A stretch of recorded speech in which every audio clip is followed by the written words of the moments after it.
So good morning guys. तो चलिए start करते हैं आज के यानी कि 4 जून के इंपॉर्टेंट करंट अफेयर्स को। देखिए हमारा पहला प्रश्न क्या है, अभी विश्व साइकिल दिवस कब मनाया गया? तो आंसर होगा 3 जून को। तो याद रखना हर साल 3 जून को वर्ल्ड बाइसिकल डे के रूप में मनाया जाता है।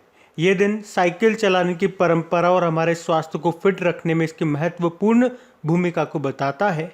और आपको बता दूं, भारत दुनिया का दूसरा सबसे बड़ा साइकिल उद्योग है और दुनिया में साइकिल का तीसरा सबसे बड़ा उपभोक्ता है, यानी कि कंज्यूमर है। अभी 1 जून को आपको याद होगा हमने वर्ल्ड मिल्क डे मनाया था और ग्लोबल डे ऑफ पेरेंट्स भी हमने 1 जून को ही मनाया। और अब ये 3 जून को वर्ल्ड बाइसिकल डे मनाया। याद रखना, ये बढ़ते आगे। फिर बताइए, अभी कौन रिकॉर्ड 20वें वर्ष के लिए यूनिसेफ सद्भावना राजदूत के रूप में बने रहेंगे? तो आंसर होगा सचिन तेंदुलकर। तो सचिन तेंदुलकर ये यूनिसेफ के सद्भावना राजदूत के रूप में रिकॉर्ड 20वें वर्ष के लिए वंचित बच्चों के कल्याण के लिए काम करते रहेंगे। उन्हें सबसे पहले 2003 में जागरूकता पैदा करने और भारत में पोलियो के रोकथाम को बढ़ावा देने की पहल में नेतृत्व करने के लिए चुना गया था। फिर 2013 में दक्षिण एशिया के लिए यूनिसेफ का राजदूत नियुक्त किया गया था। इसी तरह से आपको याद होगा, यूनिसेफ ने बताओ मुझे किसे बाल अधिकार अभियान का सेलिब्रिटी एम्बेसडर बनाया था? तो ये भारतीय अभिनेता हैं आयुष्मान खुराना। और अभी एक आध दिन पहले ही हमने पढ़ा है कि अभी, चलो आप ही बताओ पहले तो, कि बताओ यूनिसेफ ने किसे प्रतिरक्षण चैंपियन पुरस्कार दिया?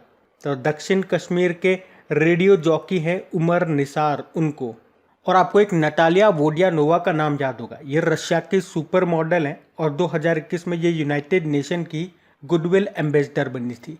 अच्छा, यूनिसेफ की फुल फॉर्म क्या होती है? United nation children emergency fund. इसकी स्थापना हुई थी 11 दिसंबर 1946 को, इसीलिए यूनिसेफ डे हम 11 दिसंबर को मनाते हैं। इसका हेडक्वार्टर है न्यूयॉर्क में और इसकी भी नई हेड कौन बनी है? Catherine Russell. तो ये सब याद रखना, बढ़ते आगे। अच्छा बताइए, हाल ही में किस राज्य में भारत का पहला लिक्विड मिरर टेलीस्कोप स्थापित किया गया? तो आंसर होगा उत्तराखंड। तो देश में पहला लिक्विड मिरर टेलीस्कोप और एशिया में सबसे बड़ा है ये, जिसे अभी उत्तराखंड में एक पहाड़ी देव स्थल के ऊपर कमीशन किया गया। तो ये अब सुपरनोवा, गुरुत्वाकर्षण लेंस और अंतरिक्ष मलबे और क्षुद्र ग्रहों जैसी क्षणिक या परिवर्तनशील वस्तुओं की पहचान करने के लिए ओवरहेड आकाश पर नजर रखेगा। इसे भारत, बेल्जियम और कनाडा के खगोलविदों ने तैयार किया है। इसका जो व्यास है, जो डायामीटर है इस टेलीस्कोप का, वो है 4 मीटर का। और अगर पूछे उत्तराखंड में किस जगह या किस जिले में, तो नैनीताल जिले में इसे स्थापित किया गया। अच्छा, अभी हम लोगों ने पढ़ा था एक आध साल पहले कि नासा का एक टेलीस्कोप है जिसे अभी पूरे 30 साल हो चुके हैं। उसका नाम है हब्बल स्पेस टेलीस्कोप।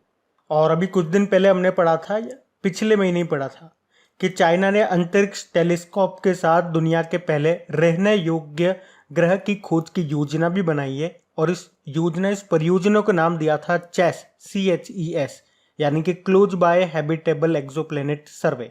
अच्छा, कुछ समय पहले नासा ने, बताओ मुझे, किस नाम से दुनिया का सबसे बड़ा टेलीस्कोप को स्पेस में लॉन्च किया था? तो आंसर होगा जेम्स वेब। और इसी तरह से चाइना ने दुनिया का सबसे बड़ा टेलीस्कोप लॉन्च किया था धरती पे, उसका नाम फास्ट था। वो इतना बड़ा था कि इसका जो डायमीटर था, व्यास, वो 50 मीटर का था। अच्छा, बात यहाँ पे उत्तराखंड की है, तो ये रहा मैप में उत्तराखंड। देखो, इसकी 2 कैपिटल है। जो इसकी विंटर कैपिटल है वो देहरादून है, समर कैपिटल इसकी गैरसैंण है। मुख्यमंत्री कौन है? पुष्कर सिंह धामी है और इसके गवर्नर हैं गुरमीत सिंह। इसके चीफ जस्टिस हैं राघवेंद्र सिंह चौहान। अभी आपको याद होगा उत्तराखंड विधानसभा की पहली महिला स्पीकर कौन बनी? ऋतु खंडूरी भूषण बनी है। और अगर पूछे कि उत्तराखंड में एक दिन के लिए मुख्यमंत्री कौन बनी थी, तो सृष्टि गोस्वामी बनी थी। अभी उत्तराखंड के ब्रांड एम्बेसडर बने थे ऋषभ पंत। और भारत का पहला वन चिकित्सा केंद्र ये कहाँ पे खोला गया था? उत्तराखंड में ही। अभी उत्तराखंड ने ही दूध मूल्य प्रोत्साहन योजना शुरू की थी। बेरोजगार युवाओं के लिए होप पोर्टल लॉन्च किया था। अभी उत्तराखंड की पुलिस ने मिशन हौसला शुरू किया था। घरों की पहचान चेलिका नाम योजना यहाँ पे शुरू हुई। मुख्यमंत्री महालक्ष्मी योजना शुरू हुई। नंदा गौरा योजना शुरू हुई। वात्सल्य योजना यहाँ की है। और यहीं पे ही हरेला उत्सव मनाया जाता है, जबकि हरेली त्योहार मनाया जाता है छत्तीसगढ़ में। आप जानते हो भारत का पहला फॉरेस्ट हीलिंग सेंटर कहाँ पे लॉन्च हुआ? रानीखेत में। और भूकंप अलर्ट एप्लीकेशन को लॉन्च करने वाला पहला राज्य भी आपका उत्तराखंड बना। उसके अलावा भारत की सबसे बड़ी ओपन एयर फर्नरी कहाँ पे खुली? उत्तराखंड के रानीखेत में। और देश का पहला एरोमेटिक गार्डन, ये उसका उद्घाटन कहाँ पे हुआ था? उत्तराखंड के हल्द्वानी में। और भारत का पहला क्रिप्टोगेमिक गार्डन कहाँ पे स्थापित किया गया? देहरादून में। और भारत का पहला पॉलिनेटर पार्क, ये भी स्थापित किया गया उत्तराखंड में। और भारत का पहला मॉस्क गार्डन, ये कहाँ पे विकसित किया जाएगा? उत्तराखंड के नैनीताल जिले में। यहीं पे आपको राजाजी टाइगर रिजर्व और जिम कॉर्बेट टाइगर रिजर्व मिलेगा। और टिहरी डैम, ये भी आपको यहीं पे मिलेगा। किस नदी पे है? भागीरथी नदी पर है। तो ये सारे पॉइंट याद रखना, आप बढ़ते आगे। चलिए बताइए, अभी हाल ही में किस भारतीय अमेरिकी ने 2022 के स्क्रिप्स नेशनल स्पेलिंग बी प्रतियोगिता को जीता? तो आंसर होगा हरिनी लोगन। तो भारतीय अमेरिकी हैं हरिनी लोगन, जो टेक्सास में 8वीं कक्षा की 13 वर्षीय छात्रा है। और अभी उन्होंने 2022 के स्क्रिप्स नेशनल स्पेलिंग बी प्रतियोगिता को जीत लिया है।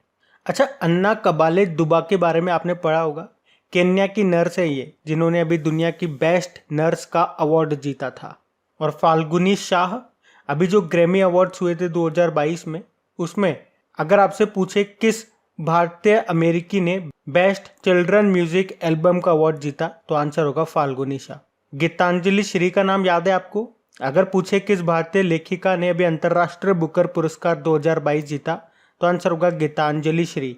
उनकी पुस्तक है जिसको हिंदी में लिखा गया है, जिसका नाम है टॉम्ब ऑफ सैंड, उसके लिए। और इसका जो ट्रांसलेट किया था, अनुवाद किया था, डेजी रॉकवेल ने किया था। ये भी याद रखना, ये तो मोस्ट इंपॉर्टेंट नाम है, गीतांजलि श्री और डेजी रॉकवेल। और इनकी बुक का नाम टॉम्ब ऑफ सैंड। ध्यान रखना, ये सब पढ़ते हैं आगे। चलिए बताइए, अभी किस राज्य या केंद्र शासित प्रदेश ने कॉलोनियों और सड़कों का नाम बाबा साहब अंबेडकर के नाम पर रखने की घोषणा की? तो आंसर होगा दिल्ली। तो हरिजन शब्द के इस्तेमाल के खिलाफ सलाह देने वाली केंद्र सरकार की गाइडलाइन का पालन करते हुए दिल्ली सरकार अब अपनी कॉलोनियों और गलियों के नाम से हरिजन शब्द की जगह पे बाबा साहब अंबेडकर का नाम रखेगी। अच्छा, पहले तो आप मुझे ये बताओ, जो डॉक्टर BR अंबेडकर जी हैं, इनकी समाधि स्थल को क्या कहते हैं? चैत्य भूमि कहते हैं। ये स्वतंत्र भारत के पहले कानून व न्याय मंत्री भी थे। और अभी इनके ऊपर एक बुक लिखी है, करंट अफेयर्स का प्रश्न है ये। बुक का नाम है the boy who wrote a constitution. इस बुक को लिखा है राजेश तलवार ने। और इनके ऊपर एक स्टेच्यू भी बनाई है, ये भी करंट अफेयर्स का प्रश्न है, जिसको कहते हैं स्टेच्यू ऑफ नॉलेज। कहाँ पे? महाराष्ट्र के लातूर में, 70 फीट ऊंची है। और याद रखना, चलिए ये प्रश्न मेरा आपसे रहेगा, आप ही बताओ, किस राज्य सरकार ने 14 अप्रैल, जो हम बाबा साहब अंबेडकर जी की जयंती मनाते हैं, उसको समानता दिवस के रूप में घोषित किया? बाकी दिल्ली की बात करें तो सबसे इंपॉर्टेंट प्रश्न तो यहाँ पे ये बनेगा कि अभी इसके नए उपराज्यपाल कौन बन गए? लेफ्टिनेंट गवर्नर विनय कुमार सक्सेना बन गए। और अभी तीसरा ग्लोबल ऑर्गेनिक एक्सपो 2022 का आयोजन कहाँ पे हुआ? नई दिल्ली में। और भारत के सबसे बड़े ड्रोन महोत्सव का आयोजन भी हुआ नई दिल्ली में, जिसका उद्घाटन प्रधानमंत्री नरेंद्र मोदी जी ने किया। और अभी MSME मंत्रालय ने बताओ कहाँ पर पहला खाद्य उत्कृष्टता केंद्र का उद्घाटन किया? तो आंसर होगा दिल्ली में। अच्छा, मुख्यमंत्री मुफ्त सीवर कनेक्शन योजना भी शुरू हुई है दिल्ली में। अभी दिल्ली सरकार ने अपना नया शिक्षा गीत लॉन्च किया था, जिसका नाम है इरादा कर लिया है हमने। और एशिया का सबसे बड़ा अंतर्राष्ट्रीय खाद्य और आतिथ्य मेला, international food and hospitality fair, जिसका नाम है आहार 2022 का आयोजन हुआ नई दिल्ली में ही। दूसरे खेलो मास्टर गेम 2022 का आयोजन भी नई दिल्ली में हुआ, त्यागराज स्टेडियम में। अभी प्रधानमंत्री नरेंद्र मोदी जी ने नई दिल्ली में ही प्रधानमंत्री संग्रहालय, प्रधानमंत्री म्यूजियम का भी उद्घाटन किया था। और बताओ, भारत का पहला ई-वेस्ट इको पार्क ये कहाँ पे स्थापित किया जाएगा? दिल्ली में। देश का पहला स्मोक टावर भी लगा है दिल्ली में। और भारतीय रेलवे कहाँ पर सबसे बड़ी कुश्ती अकादमी स्थापित करेगा? तो आंसर होगा किशनगंज, दिल्ली। अच्छा, एक और प्रश्न बता दो, अभी प्रो कबड्डी लीग 2022 का खिताब किसने जीता? ये इसका 8वां संस्करण था। दबंग दिल्ली ने जीता पटना पायरेट्स को हरा करके। केजरीवाल जी यहाँ के मुख्यमंत्री, आप जानते ही हो। बढ़ते आगे। अच्छा, फिर बताइए, अभी किसने सेबी के पूर्णकालिक सदस्य का कार्यभार संभाला है? तो आंसर होगा अश्विनी भाटिया ने। तो अभी अश्विनी भाटिया ने सेबी में पूर्णकालिक सदस्य के रूप में कार्यभार को संभाल लिया है। अश्विनी भाटिया ये पहले SBI के मैनेजिंग डायरेक्टर थे। और अब तक आप देखोगे तो सेबी में 3 वोल टाइम मेंबर यानी कि पूर्णकालिक सदस्य हो चुके हैं। अच्छा, अभिलाषा बराक का नाम आपने सुना होगा। अभी आर्मी की एविएशन विंग में शामिल होने वाली ये पहली महिला अधिकारी बनी थी। और बताओ कश्मीर विश्वविद्यालय की पहली महिला कुलपति वाइस चांसलर कौन बनी? नीलोफर खान बनी है। और सीबीडीटी की नई चेयरपर्सन कौन बनी? संगीता सिंह। और इनका नाम याद रखना, अश्विनी भाटिया। और ये अश्विनी भाटिया हैं। अश्विनी वैष्णव नाम आपके मन में आ रहा होगा, वो हमारे रेल मंत्री हैं। बाकी सेबी की बात करते हैं। अच्छा, पहले तो आप ये बताओ, सेबी इसकी स्थापना किसकी सिफारिश पे की गई थी? तो आंसर होगा फेरवानी समिति। इसकी स्थापना की बात करें तो देखो, सेबी की स्थापना 1988 में भारत सरकार की तरफ से कर दी गई थी, लेकिन आधिकारिक तौर पर सेबी को कानूनी मान्यता मिली थी 1992 में। और इसका हेडक्वार्टर मुंबई में है। और अभी इसकी पहली महिला अध्यक्ष कौन बन गई हैं? माधवीपुरी बुच बन गई हैं। तो ये याद रखना, बढ़ते आगे। अच्छा बताइए, अभी हाल ही में भजन सोपारी का निधन हो गया, उनका संबंध किससे था? संतूर वादक। तो संतूर वादक और पद्मश्री से सम्मानित थे ये भजन सोपारी, जिनका अभी 73 वर्ष की उम्र में निधन हो गया। वे भारतीय शास्त्रीय संगीत के सूफियाना घराने से ताल्लुक रखते थे। वे पंडित शंकर के परपोते थे, जिन्होंने सूफियाना कलाम और हिंदुस्तानी शास्त्रीय संगीत पर आधारित शैली को लोकप्रिय रूप से सूफी बाज, जो कि एक प्रकार की शैली है, उसके रूप में विकसित किया था। और ये जो भजन सोपारी हैं, ये संतूर के संत और स्ट्रिंग के राजा के रूप में प्रसिद्ध थे। इन्हें 1992 में संगीत का नाटक अकादमी पुरस्कार भी मिला हुआ है और 2004 में मिला था पद्मश्री। इनका जन्म हुआ था 1948 में, कश्मीर घाटी के सोपोर में हुआ था। अच्छा, अभी संतूर वादक से आपके माइंड में क्लिक कर रहा होगा कि अभी एक और संतूर वादक थे जिनका निधन हुआ था। क्या नाम है उनका? पंडित शिव कुमार शर्मा। और पंडित बिरजू महाराज का नाम भी आपको याद आ रहा होगा। उनका संबंध कथक से था, वो लखनऊ घराने से ताल्लुक रखते थे। तो ये नाम इंपॉर्टेंट है सारे, ध्यान रखना, बढ़ते आगे। अच्छा बताइए, अभी हाल ही में किस संस्थान ने देश का पहला कृषि भूमि मूल्य सूचकांक लॉन्च किया? तो आंसर होगा IIM अहमदाबाद। तो अभी IIM अहमदाबाद ने एस फार्म इंडिया के सहयोग से देश का पहला कृषि भूमि मूल्य सूचकांक को लॉन्च किया है, यानी कि इंडेक्स को लॉन्च किया है। ये अपनी तरह का पहला भूमि मूल्य सूचकांक है जो देश भर में कृषि मूल्य की कीमतों के गुणवत्ता नियंत्रित डेटा को रिकॉर्ड और प्रस्तुत करेगा। अच्छा, IIT दिल्ली से आपको कुछ याद आता है क्या? अभी दुनिया का सबसे छोटा वेयरेबल एयर प्यूरिफायर इसने लॉन्च किया था, जिसका नाम है नासो 95। और IIT रुड़की से आपको याद आता है कुछ?